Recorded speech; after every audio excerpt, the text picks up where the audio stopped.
Good morning, everyone.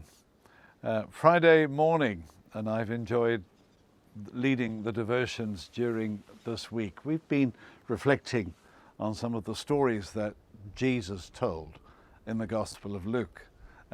He was a compelling storyteller.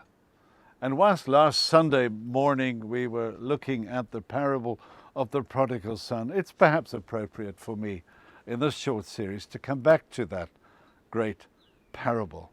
And it is the gospel within the Gospels, an incomparable story. And it's very much at the center of my faith.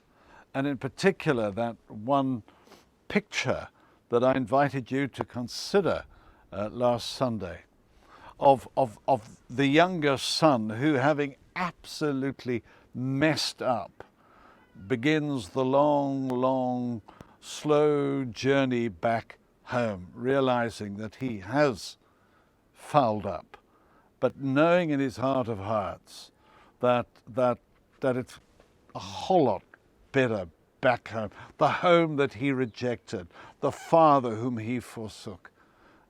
Life has taught him that actually life was to be lived in fellowship with his dad and be amongst the people with whom he had grown up. So he's on this journey, and we read that he sets out, and while he was still far away, the father saw him, and his heart was filled with compassion. And he ran and threw his arms around him and kissed him. Now, last Sunday, I invited you to hold that picture before you during this week.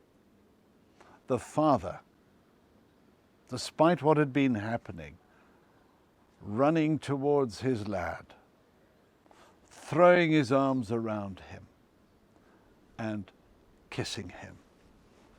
The divine embrace. I love that picture. It is a picture of warmth. It is a picture of connection. It is a picture of extravagant love. It is a picture of forgiveness. It is a picture of everything that I imagine God to be. He could so easily have told his son to get lost, to never set foot on the property again. He might have had every reason to do that. But my goodness, he loved that boy. This, my son, was dead and is alive. He was lost and is now found. And the celebration that followed that reunion. God is love. For the Son of Man came into this world, we read at the end of the story of Zacchaeus in the Gospel of Luke, not to seek, or rather came not to serve and to be served, but rather to seek out the lost. And let's be honest, as we look back on our lives, where would we be were it not for the extraordinary grace and mercy and patience of God and the forgiveness and grace of God shown towards us? Think about that. And let's rededicate our lives once more to him. God be with you.